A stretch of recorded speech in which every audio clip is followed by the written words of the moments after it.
नमस्कार दोस्तों, get success 247 के एक और नई वीडियो में आप सभी का स्वागत है। तो दोस्तों, आप सभी के लिए फिर से वीडियो लेके आ चुका हूँ राजस्थान करंट अफेयर्स का। लास्ट 2-3 दिनों से मैं आपको वीडियो नहीं दे पाया था करंट अफेयर्स की, उसके लिए माफ़ी चाहता हूँ। कुछ काम की वजह से वीडियो नहीं आ पाया था, अब से रेगुलर आएंगे। लेकिन जो आज वाला वीडियो है वो मैंने जो वीडियो नहीं दे दिया, कंबाइंड वीडियो दे रहा हूँ। आज वाला वीडियो भी बड़ा होगा और मोस्ट इंपॉर्टेंट क्वेश्चन होने वाले हैं आज की वीडियो में से। और ये मैं आपको गारंटी के साथ कहता हूँ कि आज वाले वीडियो में से आपके एग्ज़ाम में पक्का 1 से 2 क्वेश्चन बन जाएंगे, क्योंकि अभी 2-3 दिनों के अंदर बहुत सारे ऐसे इवेंट्स हुए हैं जो कि मोस्ट इम्पॉर्टेंट है, जो कि आपके एग्ज़ाम में ज़रूर पूछे जाएंगे। तो देखिए, आज हम यहाँ पे 3 दिन की करंट अफेयर देखने वाले हैं, 31 जुलाई की और 1 और 2 अगस्त की। ठीक है, तो मोस्ट इंपॉर्टेंट वीडियो होगा, वीडियो को पूरा देखिएगा। वीडियो पसंद आता है तो लाइक, कमेंट और शेयर जरूर करना। तो चलिए दोस्तों, वीडियो शुरू करते हैं। उससे पहले लास्ट वीडियो मैंने आपसे क्वेश्चन पूछा था, उसका जवाब आपको यहाँ पे दे देता हूँ कि पुरातात्विक स्थल नगरी किस जिले में स्थित है। और सभी दोस्तों का यहाँ पे सही जवाब आया था चित्तौड़गढ़ में। सी ऑप्शन आपका यहाँ पे करेक्ट हो जाएगा। अब आज के लिए आपका क्वेश्चन, जिसका जवाब आपको देना है कमेंट बॉक्स में, कि जोधपुर रियासत की कुल देवी कौन थी। नाम आपके सामने है, इसका जवाब आप दे दीजिए फटाफट से कमेंट बॉक्स में। आज के करंट अफेयर्स के क्वेश्चन के साथ यहाँ पे स्टार्ट करते हैं। पहला क्वेश्चन, कि राफेल को इंडिया लाने वाले विंग कमांडर अभिषेक त्रिपाठी का संबंध राजस्थान के किस जिले से है। तो इनका संबंध है राजस्थान के जालोर जिले से। बी ऑप्शन आपका यहाँ पे करेक्ट हो जाएगा। ये पहला ही क्वेश्चन आपके लिए मोस्ट इंपॉर्टेंट, टिक कर लेना। इसी क्वेश्चन में से मैं आपको 8 से 10 क्वेश्चन बना के दिखा दूंगा। अब कैसे बनते हैं, सबसे पहला राफेल की यहाँ पे बात आई है और विंग कमांडर अभिषेक त्रिपाठी की हमने यहाँ पे बात की, जिनका संबंध राजस्थान से है और ये जालोर के यहाँ पे रहने वाले हैं। तो कुछ इंपॉर्टेंट यहाँ पे पॉइंट्स की बात करता हूँ और काफ़ी सारे क्वेश्चंस बनाऊंगा इस एक क्वेश्चन से। तो यहाँ पे 29 जुलाई को फ्रांस के 5 राफेल लड़ाकू विमान भारत पहुंचे थे। तो कितने क्वेश्चन बने, कब पहुंचे थे, 29 जुलाई को पहुंचे थे। कहाँ के हैं ये लड़ाकू विमान, फ्रांस के हैं।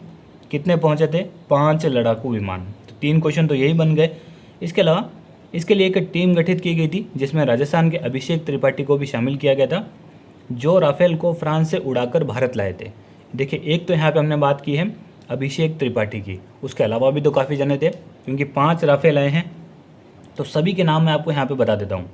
उनमें से एक तो इनके ग्रुप कैप्टन है हरकिरल सिंह, जो कि कमांडिंग ऑफिसर है 17th स्क्वाड्रन की। उसके अलावा देखिए कौन कौन इसे उड़ा कर लाए थे, उनके नाम बता देता हूँ। एक तो है wing commander Sidhu, wing commander है सिद्धू। एक है विंग कमांडर अरुण। उसके बाद है विंग कमांडर मनीष सिंह। उसके अलावा है ग्रुप कैप्टन आर कटारिया। और 5वें हैं अभिषेक त्रिपाठी, विंग कमांडर अभिषेक त्रिपाठी। इनके नाम आप याद रख लेना। सभी बता दिए वैसे मैंने बेसिकली, और ये राजस्थान के थे इसलिए मैंने आपको अलग से बता दिया है। तो 2016 के अंदर भारत सरकार ने फ्रेंच कंपनी दसॉल्ट एविएशन को 36 राफेल जेट का ऑर्डर दिया था। और यह जो कॉन्ट्रैक्ट है यानी कि सौदा है, वो लगभग 59,000 करोड़ रुपए का था। और लगभग इसमें एक जेट की कीमत 1600 करोड़ बताई गई है। तो यहाँ पे अभी 5 आपके राफेल लड़ाकू विमान भारत आ चुके हैं। और ये कहाँ पे उतरे हैं, ये भी इंपॉर्टेंट क्वेश्चन हो जाता है, अम्बाला एयरफोर्स स्टेशन पर। अम्बाला एयरफोर्स स्टेशन पर। अब देख लीजिए कितने सारे क्वेश्चंस आपके यहाँ पे बन चुके हैं। बात यहाँ पे राफेल की है, तो राफेल की जो गति है वो बेसिकली 2450 किलोमीटर प्रति घंटे की है। लंबाई इसकी 15.30 मीटर है, ऊंचाई 5.30 मीटर है। और ऊंचाई हासिल करने के मामले में दुनिया का सबसे उन्नत विमान है। इसकी रेट ऑफ क्लाइंब, यानी कि ऊंचाई हासिल करने की जो गति है, रेट ऑफ क्लाइंब ऊंचाई, तो वो 300 मीटर प्रति सेकंड, यानी कि 1 सेकंड के अंदर ये 300 मीटर ऊंचाई हासिल कर लेता है। सॉरी, 1 सेकंड के अंदर।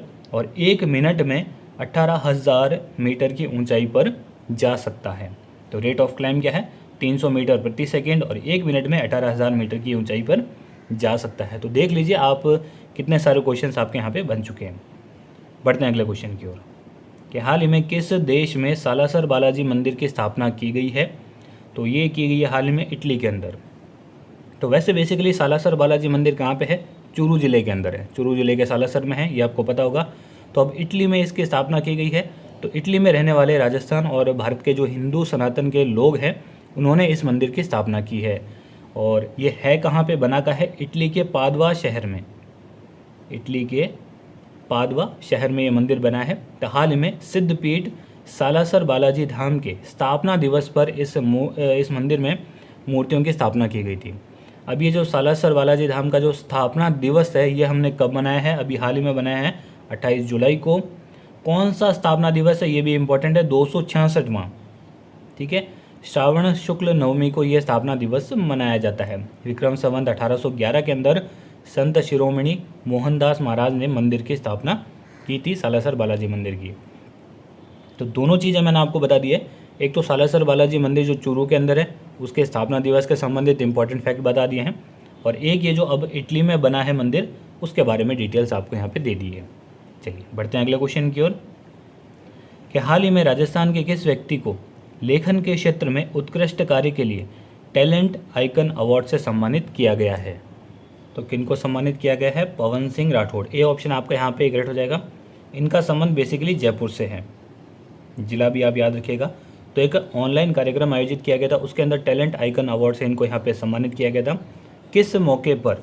पूर्व राष्ट्रपति डॉक्टर APJ अब्दुल कलाम की जो पुण्यतिथि मनाई गई थी 27 जुलाई को, उनके उस मौके पर Asian book of world record से इन्हें ये जो पुरस्कार है, ये सम्मान है, ये दिया गया था। तो पवन के यहाँ पे बात करें, पवन सिंह राठौड़ की, तो पवन ने एक ऐसी बुक का संपादन किया था जिसे गिनीज बुक ऑफ रिकॉर्ड्स के लिए आवेदित किया गया था। और वो जो पुस्तक थी उसकी खास बात ये थी कि उसके जो लेखक थे वो 300 थे, 300 लेखकों ने मिलकर उस पुस्तक को लिखा था। तो ये ज़्यादा इसकी डिटेल्स बात नहीं, आपको नाम याद रखना है, Pawan Singh Rathore talent icon award जीता है इन्होंने। बढ़ते हैं अगले क्वेश्चन की ओर, कि हाल ही में राजस्थान के सभी आंगनवाड़ी केंद्रों पर पोषण वाटिका पखवाड़ा या फिर पोषण वाटिका अभियान कब से कब तक आयोजित किया जाएगा? तो दोस्तों ये आयोजित किया जाएगा 30 जुलाई से 15 अगस्त तक। बी ऑप्शन आपका यहाँ पे करेक्ट हो जाएगा। तो प्रदेश की 60,000 या ऐसा कह सकते हैं लगभग 65,000, 60 से 65,000 के बीच में उनसे अधिक केंद्रों में पौधारोपण कार्यक्रम के तहत आंगनवाड़ी केंद्रों पर पोषण न्यूट्री गार्डन विकसित किए जाएंगे। अब उसके अंदर ये जो गार्डन है बेसिकली बनाए जा रहे हैं, तो पौधारोपण का नाम आ गया, तो एक तो पौधे वगैरह लगाए जाएंगे, एक काफ़ी यहाँ पे मौसमी सब्जी यानी कि मौसम के अनुसार जो सब्जियाँ हैं वो भी यहाँ पे उगाई जाएगी, ताकि जो आंगनवाड़ी केंद्रों पर नौनिहाल है उनके कुपोषण को यहाँ पे दूर किया जा सके। तो बस आपको सिंपल सा ये याद रखना है, 30 जुलाई से 15 अगस्त तक ये जो पखवाड़ा है, आयोजन है, इसका किया जाएगा। बढ़ते हैं अगले क्वेश्चन की ओर, कि हाल ही में ऋषांत सिंह नरवत को फ्रांस में वैलिएंट स्पोर्ट्स ब्रांड ने यूरोप में क्रिकेट को बढ़ावा देने के लिए ब्रांड एम्बेसडर बनाया है। यह किस जिले में स्थित है? यह किस जिले से संबंधित है, सॉरी, तो ये संबंधित है दोस्तों जयपुर से। ये ऑप्शन आपका यहाँ पे करेक्ट हो जाएगा, ऋषांत सिंह नरवत। तो बहुत ही इंपॉर्टेंट क्वेश्चन हो जाएगा आप सभी के लिए, क्योंकि इन्हें फ्रांस में वैलिएंट स्पोर्ट्स ब्रांड है, ठीक है, उसने यूरोप में क्रिकेट को बढ़ावा देने के लिए इन्हें ब्रांड एम्बेसडर बनाया है, और बेसिकली राजस्थान के हैं, तो इम्पॉर्टेंट है, ये जयपुर के हैं। तो ये EDC यूनिवर्सिटी में MBA स्पोर्ट्स मैनेजमेंट की यहाँ पे पढ़ाई कर रहे हैं वर्तमान के अंदर। तो ज़्यादा आपके लिए यहाँ पे इंपॉर्टेंट बातें नहीं है, आपको सिर्फ यहाँ पे इनका नाम याद रखना है, ऋषांत सिंह नरवत। चलिए बढ़ते हैं अगले क्वेश्चन की ओर, कि हाल ही में राजस्थान के कितने जिलों में ऑर्गन रिट्राइवल सेंटर खोलने की इजाज़त राज्य सरकार द्वारा दी गई है? तो करेक्ट ऑप्शन हो जाएगा आपका यहाँ पे 4। तो वैसे तो टोटल 6 हो चुके हैं, लेकिन करंट के अंदर 4 को यहाँ पे इजाज़त दी गई है। उनमें से मैं आपको नाम बता देता हूँ कौन कौन से हैं। एक तो है कोटा, बीकानेर, अजमेर और उदयपुर। ये तो 4 अभी करंट के अंदर इनको इजाज़त मिली है। उससे पहले कहाँ पे थे? उससे पहले सिर्फ जयपुर और जोधपुर में थे, ठीक है, जयपुर और जोधपुर। तो कुल मिला के अब 6 हो चुके हैं, लेकिन करंट के अंदर कितनों को यहाँ पे इजाज़त यानी कि मंजूरी मिली है? 4 को मिली है। नाम याद रख लेना, कोटा, बीकानेर, अजमेर और उदयपुर। अब ये जो ऑर्गन रिट्राइवल सेंटर है, इसका हिंदी में मतलब क्या होता है? अंग प्रत्यारोपण सेंटर। तो इच्छा अनुसार ब्रेन डेड मरीज़ के लीवर, कॉर्निया, हार्ट, किडनी आदि अंग निकाले जा सकेंगे और उन्हें ग्रीन कॉरिडोर के ज़रिए जयपुर या अन्य स्थानों पर भेजे जा सकेंगे। तो इससे अंग ट्रांसप्लांट को बढ़ावा मिलेगा और अंगदान के जरिए कई मरीज़ों का यहाँ पे जीवन बचाया जा सकेगा। देखिए, अंगदान काफ़ी लोग यहाँ पे करते हैं जिनका ब्रेन डेड हो जाता है। बेसिकली अगर डॉक्टरों ने ब्रेन डेड घोषित कर दे और उनके परिवारजन अपनी इच्छा अनुसार यहाँ पे अंग यानी कि बॉडी पार्ट्स जो है वो अगर डोनेट कर दे, तो यहाँ पे दूसरे जो मरीज़ हैं उनको यहाँ पे जीवन मिल जाता है। ये चीज़ आपको पता है। तो देखिए, अंगदान तो सभी नहीं कर सकते, लेकिन ब्लड डोनेट आप सभी कर सकते हो। तो मेरी आपसे यही रिक्वेस्ट है कि जब भी आप कर सको, जब भी आपके पास कोई शिविर वगैरह लगे, तो ज़रूर ब्लड डोनेशन करें, रक्तदान करें, तो बहुत अच्छा रहता है, ठीक है। ये मेरा आपसे एक सिर्फ संदेश है। चलिए बढ़ते हैं अगले क्वेश्चन की ओर कि हाल ही में राजस्थान की कितनी बालिकाओं को 9,92,45,00,000 रुपये के इंदिरा प्रियदर्शनी पुरस्कार दिए गए हैं। तो कितनी बालिकाओं को दिए गए हैं यहाँ पे दोस्तों? 1208। डी ऑप्शन आपका यहाँ पे करेक्ट हो जाएगा। तो राजस्थान में माध्यमिक शिक्षा बोर्ड अजमेर की कक्षा 8वीं 10वीं और 12वीं की परीक्षाओं में जिलेवार अलग अलग संकायों में सर्वोच्च स्थान प्राप्त करने वाली 1208 महिलाओं को 9,92,45,00,000 रुपये के इंदिरा प्रियदर्शनी पुरस्कार दिए गए हैं। तो इसकी जो जानकारी है वो शिक्षा मंत्री गोविंद सिंह डोटासरा ने अभी हाल ही में दी है। तो इतना ही इंपॉर्टेंट है आपके लिए, ज़्यादा इस क्वेश्चन में ज़्यादा इंपॉर्टेंट नहीं है, जो डाटा है वो याद रख लेना। बढ़ते हैं अगले क्वेश्चन की ओर कि हाल ही में कोरोना के चलते स्वतंत्रता दिवस पर एट होम कार्यक्रम को किस राज्य ने रद्द किया है? ठीक है, तो ये राजस्थान ने रद्द किया है। बी ऑप्शन आपका यहाँ पे करेक्ट हो जाएगा। तो ये जो एट होम कार्यक्रम है ये स्वतंत्रता दिवस के अवसर पर किया जाता है राजभवन के अंदर। तो राज्यपाल कलराज मिश्र ने कोरोना के ये जो भयावह स्थिति है उसको देखते हुए 15 अगस्त को स्वतंत्रता दिवस की जो संध्या है शाम को प्रत्येक वर्ष होने वाले एट होम को इस बार नहीं किए जाने का निर्णय लिया है। ये 15 अगस्त को बेसिकली हर साल होता है शाम को, यानी कि संध्या को होता है राजभवन के अंदर। इस बार ये नहीं होगा। बढ़ते हैं अगले क्वेश्चन की ओर कि हाल ही में किसके द्वारा विश्व आदिवासी दिवस के उपलक्ष्य में 9 अगस्त को संपूर्ण राजस्थान में सार्वजनिक अवकाश घोषित करने का निर्णय लिया गया है? तो किसके द्वारा? अशोक गहलोत के द्वारा। ए ऑप्शन आपका यहाँ पे करेक्ट हो जाएगा। तो देखिए विश्व आदिवासी दिवस हम 9 अगस्त को मनाएंगे, तो इसकी जो बात है वो हम 9 अगस्त को करेंगे, अभी नहीं करने वाले। लेकिन इस क्वेश्चन के संबंधित मैं आपको इंपॉर्टेंट फैक्ट्स बता दूंगा कि राजस्थान सरकार ने जनजाति विभाग द्वारा, राजस्थान सरकार के जो जनजाति विभाग है उसके द्वारा 9 अगस्त को विश्व आदिवासी दिवस का जो आयोजन है वो वैश्विक महामारी कोविड-19 को देखते हुए ग्राम पंचायत स्तर पर मनाने का निर्णय लिया है। यानी कि इस बार स्तर छोटा कर दिया है। इस बार ग्राम पंचायत स्तर पर यह मनाया जाएगा। पहले वृहद स्तर पर मनाया जाता था, यानी कि बड़े स्तर पर यह मनाया जाता था, लेकिन इस बार छोटे स्तर पर मनाया जाएगा। एक और इम्पॉर्टेंट चीज़, ये किसके द्वारा मनाया जाता है? संयुक्त राष्ट्र संघ द्वारा, यूनाइटेड नेशन ऑर्गेनाइजेशन यूएनओ द्वारा ये मनाया जाता है। बस इतनी सी बात याद रख लेना। जैसे ये दिवस आएगा हम उसकी भी यहाँ पे आगे बात कर लेंगे। बढ़ते हैं अगले क्वेश्चन की ओर कि राजस्थान के राज्यपाल कलराज मिश्र ने 15वीं विधानसभा का पंचम अधिवेशन कब से बुलाने को मंजूरी दी है? तो कब से यहाँ पे बुलाने को मंजूरी दी है? 14 अगस्त। बी ऑप्शन आपका यहाँ पे करेक्ट हो जाएगा। बस इस क्वेश्चन में इतनी सी बात है, इसकी कोई डिटेल यहाँ पे डाटा नहीं है, तो बस आप इतना सा याद रख लीजिए। नेक्स्ट क्वेश्चन कि हाल ही में किसने राजस्थान में पालतू पशुओं का इलाज आयुर्वेद पद्धति से करने की योजना बनाई है? तो इसकी योजना दोस्तों बनाई है एनडीडीबी ने। सी ऑप्शन आपका यहाँ पे करेक्ट हो जाएगा। एनडीडीबी क्या है? Basically national dairy development board. तो राजस्थान सहित पूरे देश में गाय, बकरी, भैंस समेत जो अन्य पालतू पशु होते हैं उनका इलाज आयुर्वेद पद्धति से किया जाएगा। इसके तहत पशुओं की बीमारी जैसी समस्याओं का समाधान हमारी जो पारंपरिक चिकित्सा पद्धति है आयुर्वेद, उस पर आधारित एथनो वेटनरी मेडिसिन, जिसे एवीएम कहते हैं, उसके तहत किया जाएगा। एनडीडीबी ने सभी को आयुर्वेद का उपयोग करने के लिए वेदों के ज्ञान और हमारे पूर्वजों की प्राचीन परंपराओं को पुनर्जीवित करने की सलाह दी है। विश्व पशु स्वास्थ्य संगठन के अनुसार लगभग 60% कितने 60% मानव संक्रामक रोग पशुजन्य हैं और 75% संक्रमण पशुओं से मानव में होता है। तो इसीलिए ज़रूरी है। तो यहाँ पे दोस्तों हमने बात की है एनडीडीबी की, तो आपको जानना ज़रूरी है इसके बारे में।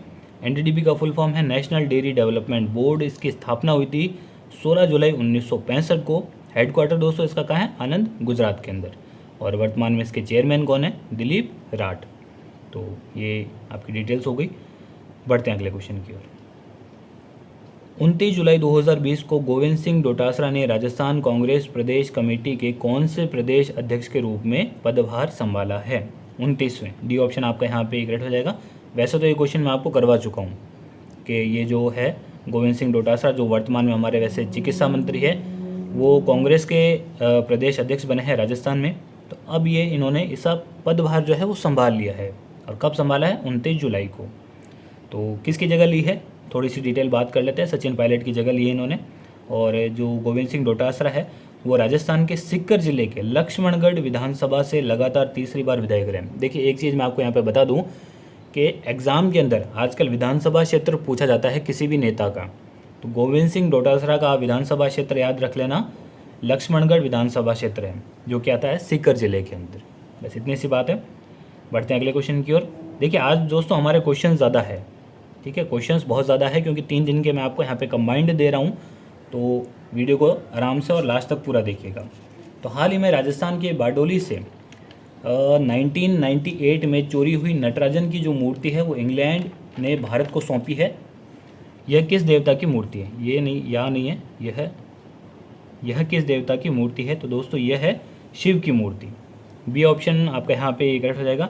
तो राजस्थान के चित्तौड़गढ़ जिले के अंदर जो घटेश्वर मंदिर है उसमें नटराजन शिव की 9वीं और 10वीं शताब्दी की बहुत पुरानी मूर्ति है दोस्तों। ये 9वीं और 10वीं शताब्दी की एक दुर्लभ मूर्ति को 18 फरवरी 1998 कब हुई थी चोरी?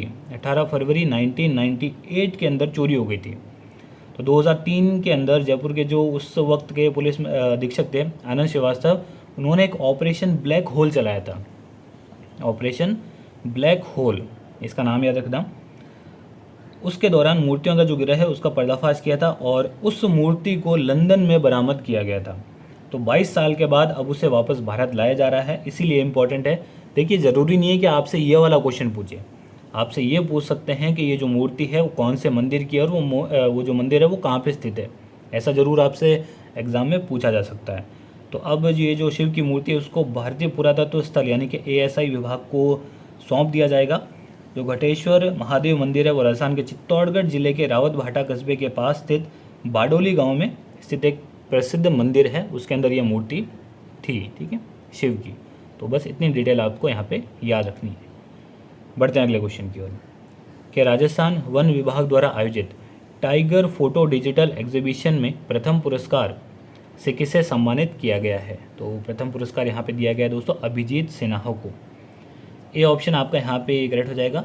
ये एक ऑनलाइन डिजिटल फोटो एग्जीबिशन था। तो देखिए विश्व बाघ दिवस कब मनाया जाता है अभी इसी वीडियो के अंदर हम आगे डिस्कस करेंगे। अभी मैं आपको दिवस का डेट नहीं बता रहा हूँ, अगर पता है आपको तो डिटेल बता दीजिए कमेंट बॉक्स में। विश्व बाघ दिवस के अवसर पर जयपुर टाइगर फेस्टिवल और वन विभाग की ओर से टाइगर फोटो डिजिटल एग्जीबिशन या फिर ऑनलाइन डिजिटल फोटो एग्जीबिशन का आयोजन किया गया था।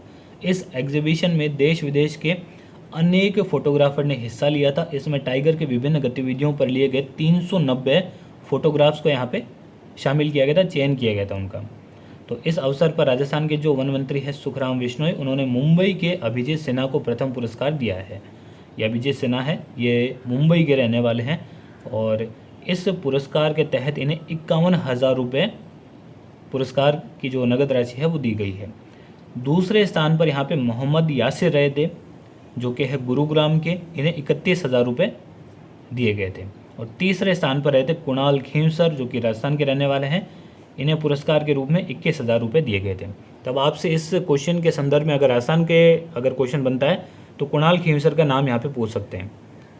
वैसे इन्हें तीसरा पुरस्कार मिला है लेकिन राजस्थान की तरफ से यही है टॉप में रहने वाले, ठीक है। पहले मुंबई के थे, दूसरे गुरुग्राम और तीसरे राजस्थान के। चलिए बढ़ते हैं अगले क्वेश्चन की ओर। केंद्रीय मंत्रिमंडल ने नई शिक्षा नीति 2020 को मंजूरी दी है। इससे पहले कौन सी शिक्षा नीति लागू थी? तो इससे पहले दोस्तों 1986 की जो राष्ट्रीय शिक्षा नीति थी जिसे NEP कहते हैं, ठीक है, नेशनल एजुकेशन पॉलिसी, वो 1986 थी। उसकी जगह अब इसने ले ली है राष्ट्रीय शिक्षा नीति 2020। मोस्ट इम्पॉर्टेंट क्वेश्चन इस दोस्तों, इसे टिक कर लेना। इस टॉपिक से आपका कोई ना कोई एग्जाम में ज़रूर क्वेश्चन आ जाएगा, ठीक है। इसकी डिटेल यहाँ पे बात करेंगे। तो प्रधानमंत्री नरेंद्र मोदी की अध्यक्षता में केंद्रीय मंत्रिमंडल ने नई राष्ट्रीय शिक्षा नीति 2020 को यहाँ पे मंजूरी दे दी है और इससे पहले 1986 की थी। तो इतना ही आपको याद रखना है। तो ये 34 वर्ष पुरानी हो गई है राष्ट्रीय शिक्षा नीति 1986 की, तो अब उसकी जगह नई आ गई है।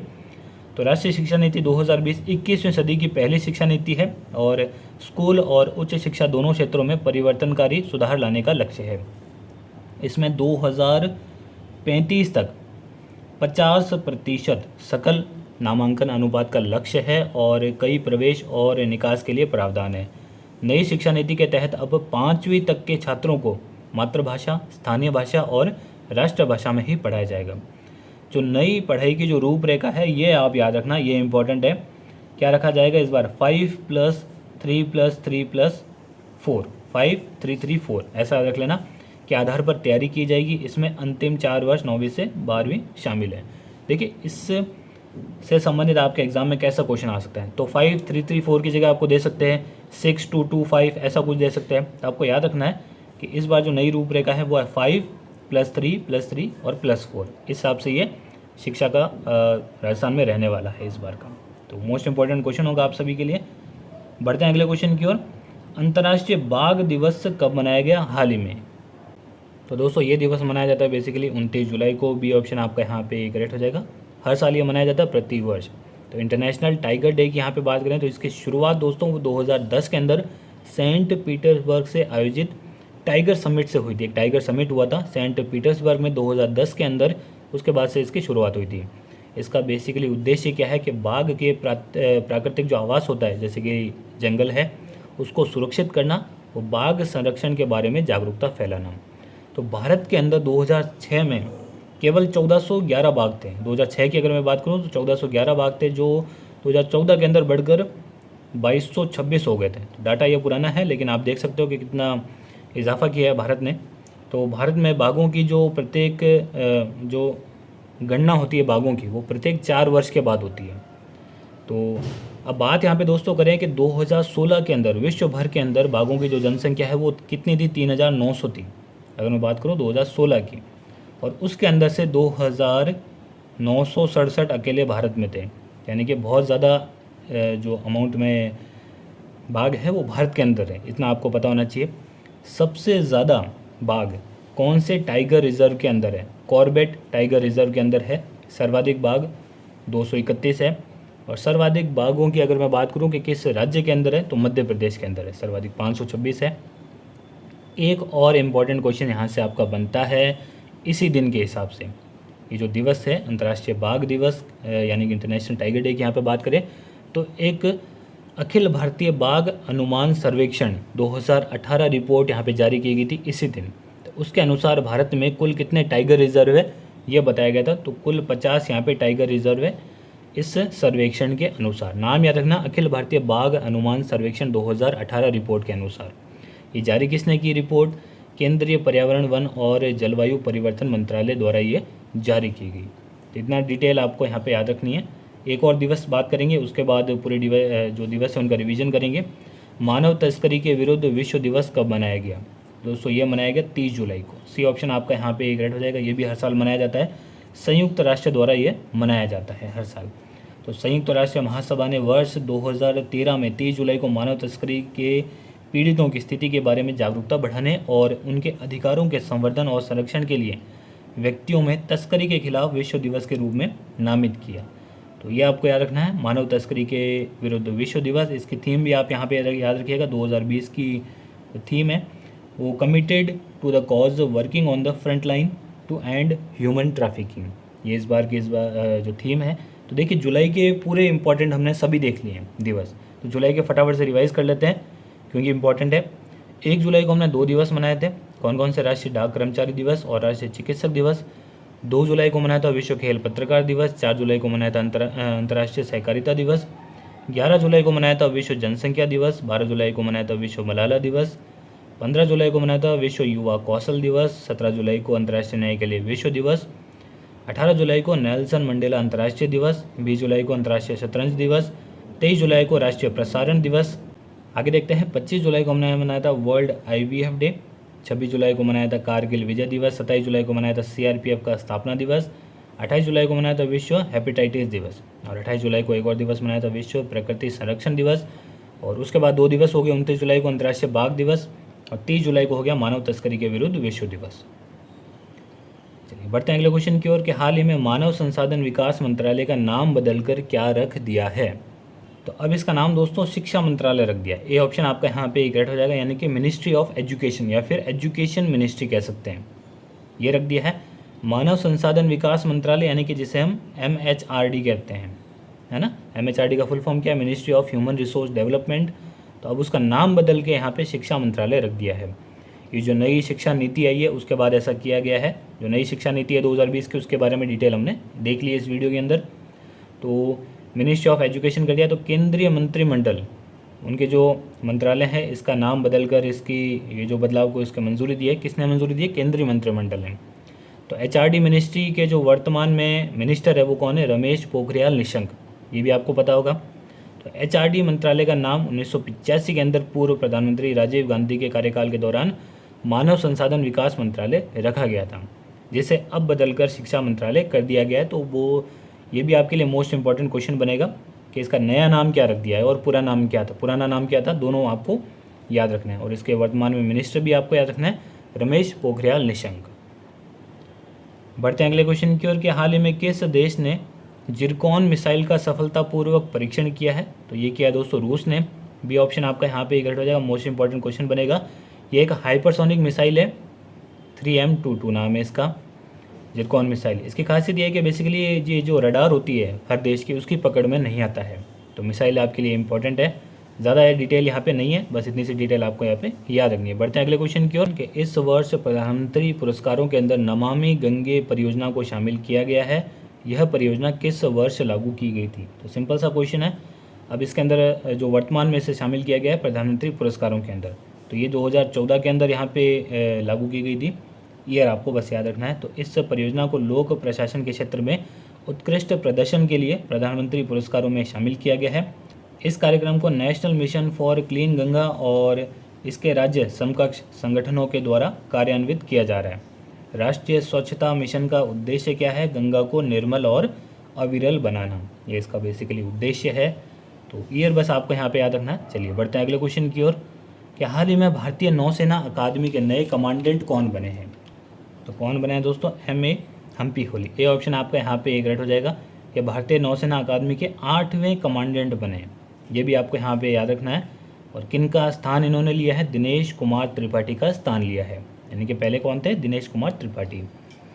अदर ऑप्शंस की यहाँ पे बात करें तो विवेक राम चौधरी की अगर मैं बात करूँ तो ये एयर मार्शल है और पश्चिमी वायु कमान का नया प्रमुख इन्हें बनाया गया है।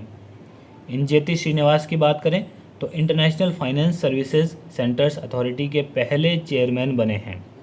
और श्रीकांत माधव वैद की बात करें तो इंडियन ऑयल कॉरपोरेशन के अध्यक्ष बने हैं। इसके अलावा दोस्तों यहाँ पे हमने देखिए भारतीय नौसेना की बात की, तो कुछ इंपॉर्टेंट आपको यहाँ पे चीज़ें बता देता हूँ। तो वर्तमान नौसेना यानी कि नेवल चीफ कौन है? करमवीर सिंह, पता है ना आपको। और उसके अलावा सभी चीफ की बात करते हैं। आर्मी चीफ कौन है वर्तमान के अंदर? मनोज मुकुंद नरवड़े, ये भी पता होगा। एयर चीफ मार्शल कौन है वर्तमान में, यानी कि एयर चीफ कौन है? राकेश कुमार सिंह भदौरिया। अगला क्वेश्चन 22वां कि कौन सा देश विश्व की पहली डबल कंटेनर की इलेक्ट्रिक रेल लाइन टनल तैयार कर रहा है? तो मोस्ट इंपॉर्टेंट है, भारत तैयार कर रहा है। सी ऑप्शन आपका यहाँ पे करेक्ट हो जाएगा। ये बेसिकली है कहाँ पे, ये आपको पता होना चाहिए। हरियाणा के अंदर है। हरियाणा में जो अरावली हिल्स है उसके अंदर ये बनाया जा रहा है टनल। तो इसकी जो लंबाई है बेसिकली 1 किलोमीटर होगी। आकार इसका कैसा है? डी शेप का इसका आकार है। और ये मेवात और गुरुग्राम ज़िले को जोड़ता है। ये जो टनल है ये इसको जोड़ता है। तो इस टनल की अगर बात करें तो ये इतना चौड़ा और इतना ऊंचा होगा कि इसमें से 2 डबल कंटेनर की इलेक्ट्रिक ट्रेन 100 किलोमीटर प्रति घंटे की रफ्तार से दौड़ सकेगी। तो एक इम्पॉर्टेंट आपको यहाँ पे और क्वेश्चन बता रहा हूँ कि भारत का पहला केबल रेल ब्रिज कहाँ बनाया जा रहा है? जम्मू कश्मीर में बनाया जा रहा है। अंजी खड़ ब्रिज उसका नाम है। कटरा और रियासी को ये जोड़ेगा, जिसकी लंबाई बेसिकली है 473.25 मीटर। तो एक क्वेश्चन के अंदर आपको मैंने यहाँ पे 2 क्वेश्चन करवा दिए हैं। चलिए बढ़ते हैं अगले क्वेश्चन की ओर कि नमूना पंजीकरण प्रणाली के अनुसार 2016-18 के अंदर भारत में मातृ मृत्यु अनुपात कितना था? मातृ मृत्यु अनुपात का मतलब क्या है? MMR इंग्लिश में कहते हैं, मैटरनल मोर्टेलिटी रेशियो, ठीक है। और ये जो नमूना पंजीकरण प्रणाली है इसे इंग्लिश में कहते हैं SRS यानी कि सैंपल रजिस्ट्रेशन सिस्टम। तो कितना था दोस्तों? 113। ये ऑप्शन आपका यहाँ पे करेक्ट हो जाएगा। जो बेसिकली अगर इससे पहले की बात करें 2014 और 16 के अंदर ये 130 था, ठीक है। और 2015-17 के अंदर ये 122 था और अब ये 2016-18 के अंदर 113 हो गया है। तो प्रतिशत के हिसाब से अगर बात करें तो पिछली बार के हिसाब से 7.4% की यहाँ पे कमी आई है। ये होता क्या है? ये जो अनुपात है मातृ मृत्यु अनुपात क्या है? गर्भावस्था के दौरान या बच्चे को जन्म देने के दौरान महिला की जो मृत्यु हो जाती है उसे मातृ मृत्यु कहते हैं। और अनुपात की अगर बात करें तो 1 लाख बच्चों के जन्म लेने के दौरान कितनी माताओं की यहाँ पे मृत्यु होती है, वो संख्या यहाँ पे एमएमआर बताती है। अगला क्वेश्चन 24वां के हाल में ट्यूनीशिया का नया प्रधानमंत्री किसे बनाया गया है। तो दोस्तों ये बनाया गया है हिचेम मचीची को। ए ऑप्शन आपका यहाँ पे करेक्ट हो जाएगा। इन्होंने किसका स्थान लिया है, एलिस फकफक का यहाँ पे इन्होंने स्थान लिया है। और जो एलिस फकफक है वो हाल ही में मतभेदों के चलते उन्होंने इस्तीफ़ा दे दिया है। तो अदर जो ऑप्शन हैं उनकी बात करेंगे, जीन कॉस्टेक्स की अगर बात करें तो ये फ्रांस के नए प्रधानमंत्री बने हैं। गुडनी जोहानसन की बात करें तो आइसलैंड के दोबारा से प्रेसिडेंट बने हैं। और माइकल मार्टिन की बात करें तो आयरलैंड के नए प्रधानमंत्री ये बने हैं। बात करें दोस्तों यहाँ पे ट्यूनीशिया की तो इसके राष्ट्रपति है के सैयद, राजधानी है ट्यूनिस यानी कि TUNIS। मुद्रा यहाँ की कौन सी है, ट्यूनीशियन दिनार। तो आज के वीडियो में दोस्तों बस इतना ही। उम्मीद करूँगा कि वीडियो आपको पसंद आएगा। क्वेश्चंस आज ज़्यादा थे तो सभी की जो PDF है वो आपको टेलीग्राम चैनल पे मिल जाएगी। वीडियो के नीचे डिस्क्रिप्शन में लिंक दे रखा है टेलीग्राम चैनल का, उसे जाके ज्वाइन कर लीजिए, वहाँ पे आपको इसकी PDF मिल जाएगी। साथ ही साथ इंस्टाग्राम, फेसबुक और हमारे व्हाट्सएप कॉन्टैक्ट डिटेल भी आपको वीडियो के नीचे डिस्क्रिप्शन में मिल जाएंगे। तो वहाँ जाके सभी को फॉलो कर लीजिए। चैनल को अभी तक सब्सक्राइब नहीं किया तो कर लीजिए, साथ ही साथ बेल आइकन को भी प्रेस कर देना। तो दोस्तों धन्यवाद, मिलते हैं एक वीडियो में।